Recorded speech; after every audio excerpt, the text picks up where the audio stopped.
and a warm welcome to this special program that is dedicated to celebrating the life of the fourth Republican president, Mr. Rupia Banda. Now, he has been described by people from all walks of life as a true statesman, a true diplomat, a son of the soil, and a president for all Zambians. And this is why, as we reflect on his year and mind, which falls on the 11th of March, many people who knew him, who were close to him, are giving their experiences and how they journeyed with him. And today we host a man who was part of his political journey, someone who served as political advisor to the late Rupia Banda, and this is Akashambatwa Mbikusita-Lewanika, and he is also a powerhouse in Zambia's political history. I'd like to welcome you, sir, to this program.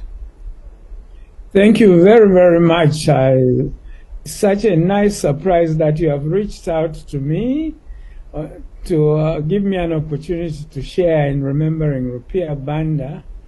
I'd already passed my apologies that I would not be physically able to share with the family and the nation in the events of remembering him.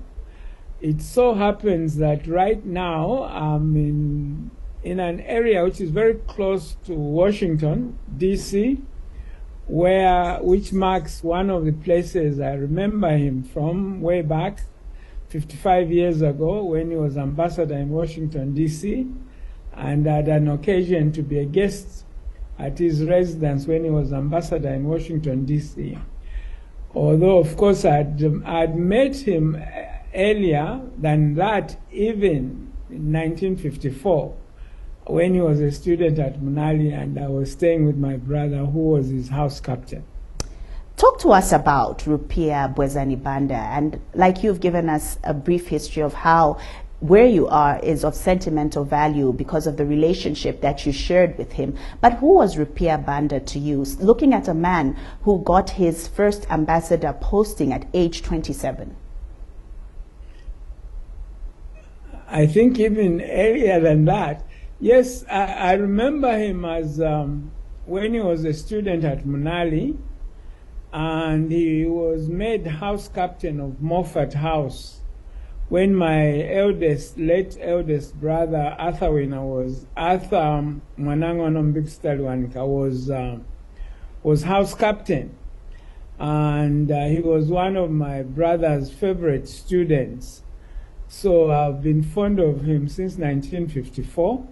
And we have had occasion to meet. I have many, many memories of him in many occasions. He was many, many things. Apart from remembering him at Munali when he was a student, where he was a bit of a musician and a very impressive person to me when I was young. And also when he was ambassador here in the 60s, late 60s, as a student, the residence of the ambassador of Zambia was a hive of political activities. I remember that I met Stokely Carmichael and Miriam Makeba just before they got married at his house. So I have those memories of him, that he was a very prominent ambassador. He appeared in the Ebony magazine, which is the forefront of Black America's magazines.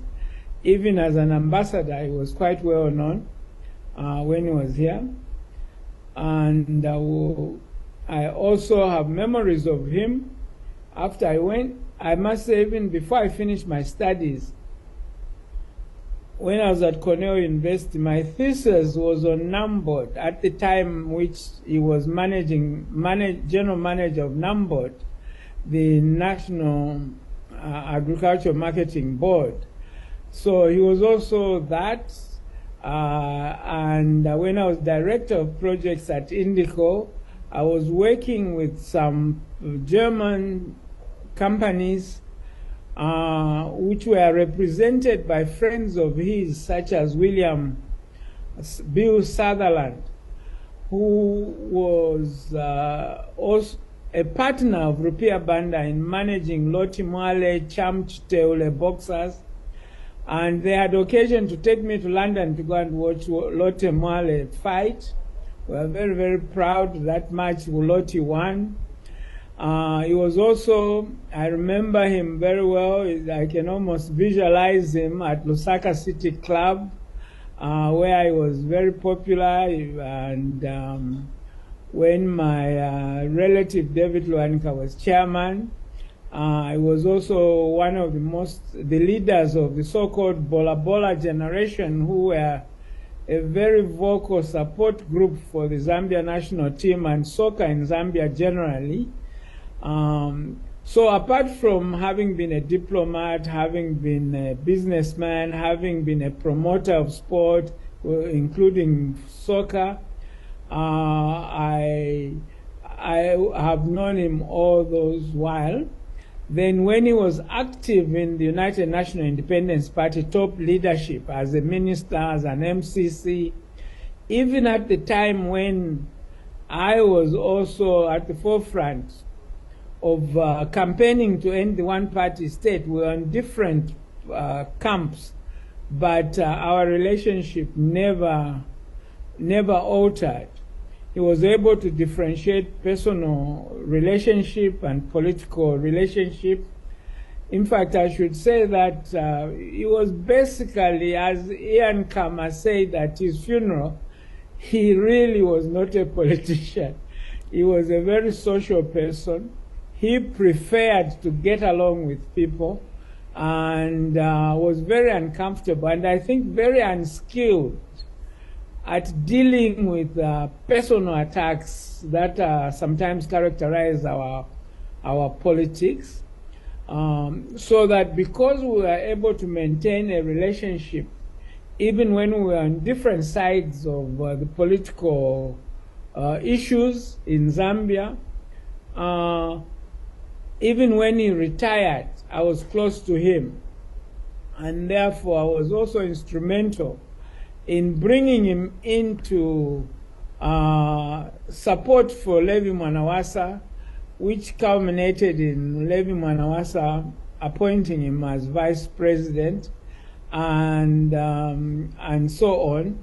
And then, of course, when my brother Levi passed away and Rupia Banda became acting president, I supported him in his campaign for the presidency, and at the end of which, I don't know whether it was an award or not, he made me not advisor to the president. I always, each time I have an opportunity to correct this, there is no such position as an advisor to the president. The position is special assistant to the president in political affairs. Now let's talk about President Rupia Banda in his role as the president. Like you say, you knew him even as he rose through the ranks. But what sort of president was he? What leadership qualities would you say he possessed even when he took up the mantle and became the president, was elected president of the country? Well, I think one of the things, lessons to future generation is that it was not he didn't spend sleepless nights conniving to be president. He became president because he was asked to be vice president. He became president because he was able to, he was asked to. It wasn't out of personal ambition. He wasn't dying to be president. He didn't campaign to be president until he was in a position as a presidential candidate, in which case, of course, he had to campaign. So that he comes into politics, let me say, going back, he entered politics from his student days, when he was a student at Munali, when his generation responded to the demands of the campaign for independence by supporting the freedom fighters and ultimately being identified by the freedom fighters and sent to school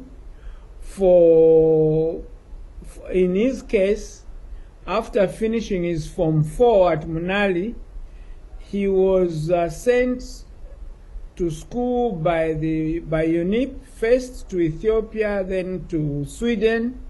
And while he was in Sweden, even as a student, he was quite a leader, because he was one of the early ones to be sent to Sweden, but he used this opportunity in Sweden to bring other Zambians, and even, let me say, other Africans, because this includes even Zimbabweans, students to Zimbabwe, to Sweden, such as Mr. Alexander Chikwanda, to Sweden, so that it was not really surprising that immediately when he finished his college days, which was just after independence, he was appointed as ambassador to Cairo, and from there he became ambassador to Washington. So all this earlier entry into politics, even in the diplomatic service, was not arising out of personal ambitions, but it is being called to service and answering the call to service. Now so that even in his political career, he was not one of these really power-hungry politicians. But I must say that he was very good campaigner at the grassroots. He was very, very good campaigner at the grassroots. I observed him campaigning for parliament in Bauleni. Sometimes, one night, I remember very well, while he was campaigning all night in Bauleni, he came to my home for breakfast, but he had been out all night.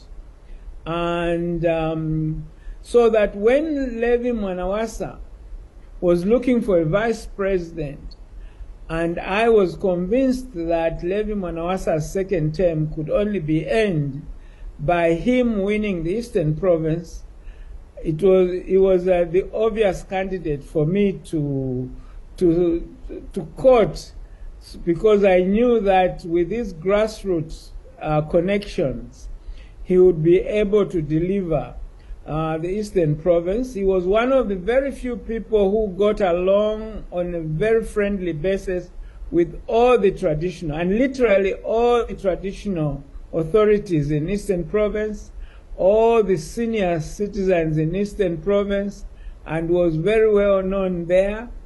In retirement, he was so humble and ordinary, he could be seen on the streets of Chipata, just like a farmer.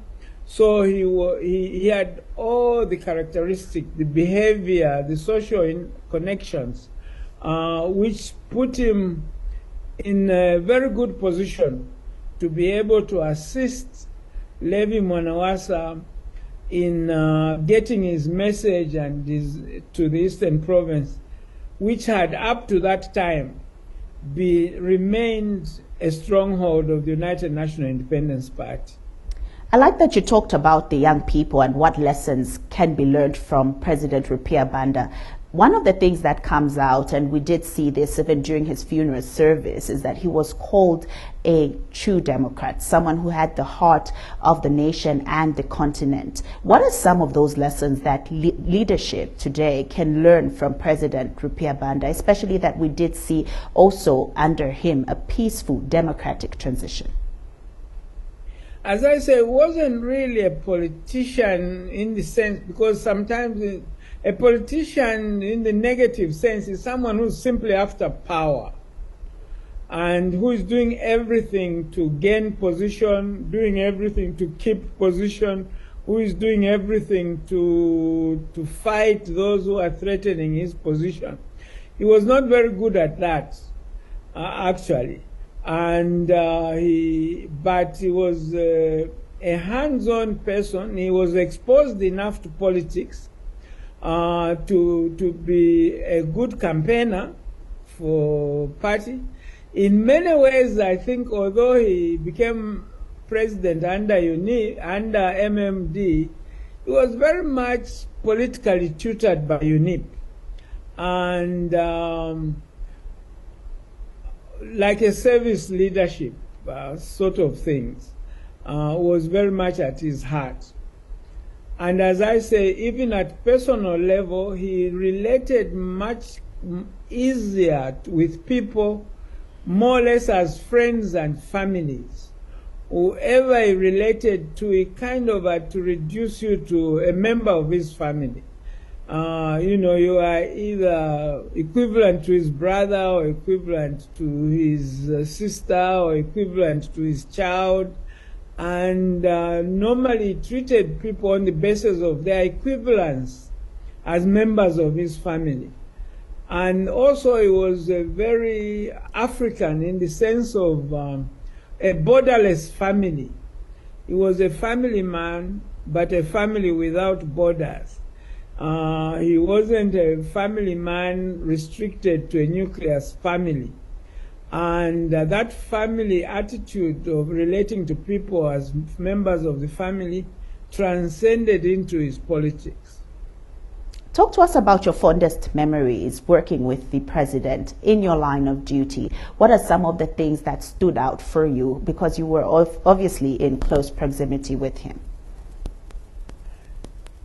My fondest memory of Rupia Banda actually as a child at Munali, because he used to be in a musical group, and sometimes when I was naughty and out beyond my curfew and was scared to go back home to my brother's house, I would go where they are rehearsing and make sure that he's the one who takes me home when it's late, so that while he's talking to my brother, I sneak in and not face the punishment. And also I used to come to our primary school, which is Tunduya. Let me sell my little school, Tunduya School, outside Munali, and teachers singing some Ndebele songs and things like that. Those are my memories. In terms of his presidency, and me as his special assistant,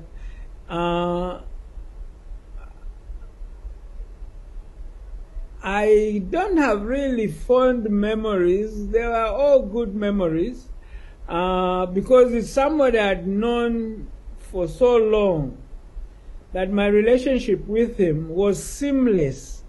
Whether he was general manager of NAMBORD or president or a retiree in Sparta, I would visit him, I would stay with him.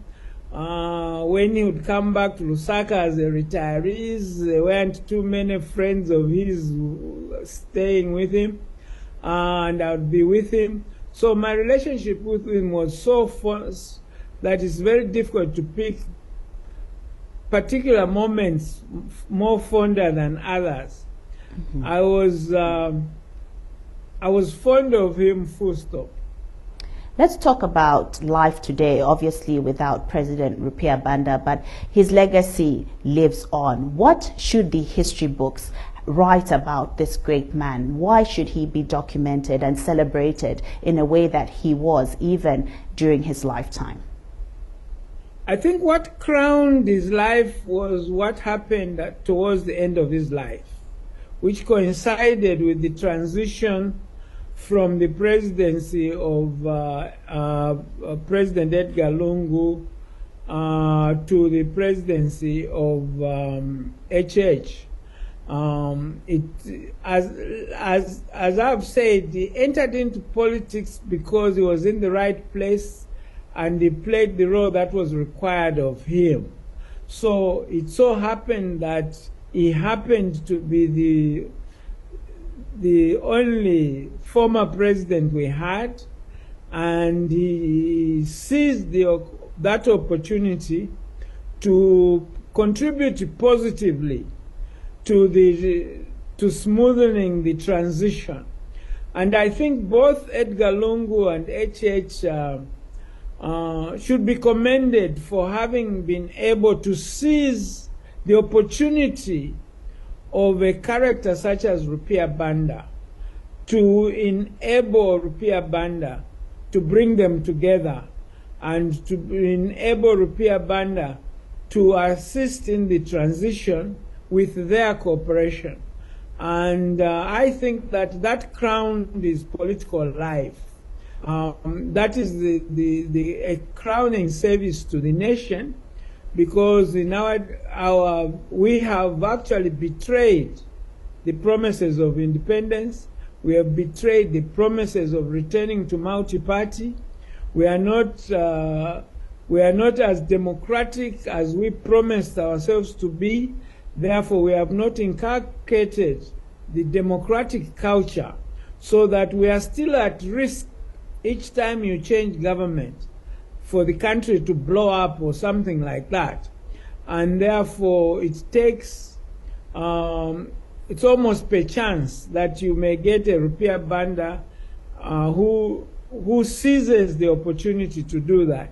The lesson and the challenge to all of us is that we should not be like that.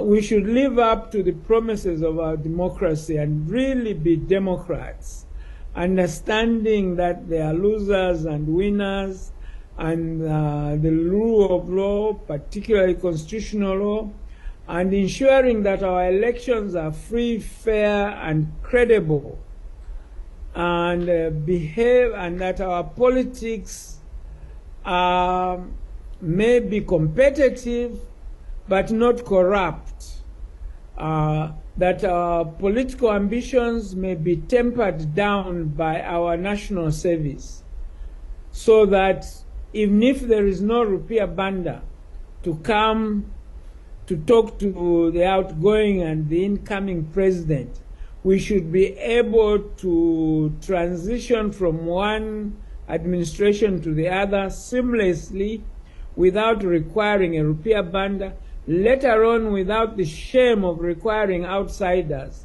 to come in to tell us to behave ourselves as we know we should, and to be able to ensure peaceful transition. Let me give you an opportunity to speak to the family as we conclude. I know that you have said he was a family man without borders and he accommodated so many people. I know that as a nation we will be remembering him, but also as a family, his family members, those close to him, will also be remembering his life and his legacy. What is your message as we conclude? Well, my message to Womluti Tandiwe, whom I'm also very fond of, we thank her for having been there for our brother and having been there for our family, the Rupia Banda family, and being of such a character that in his last days he was comforted, he had a home, he had a family which was united.